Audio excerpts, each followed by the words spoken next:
Hi, this is Christina at Kaizink. This morning I'm going to show you how we set up an over-the-pocket print. So I'm using our freestyle fixture with a 5.5 hoop. I'm just going to grab some backer here.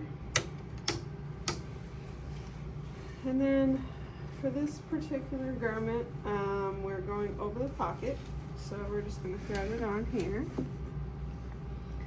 And trying to keep everything straight. I'm using this as the guide for the middle of the pocket. I'm going to grab some Solvy.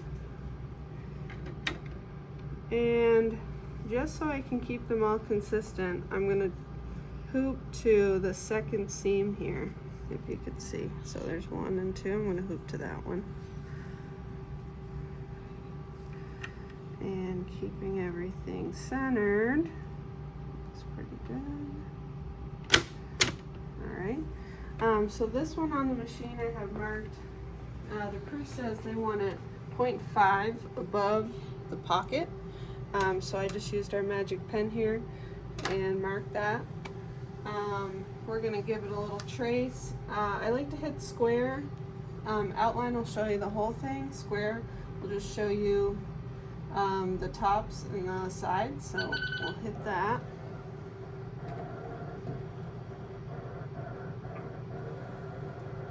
That looks pretty good. Using your up and down arrows, you can go higher or lower depending, but that looks pretty good. I will notate in the notes in the production section how we got to this point, and I'll also notate the spaces and the coordinates on the machine, so next time we won't have to go through this. Thank you.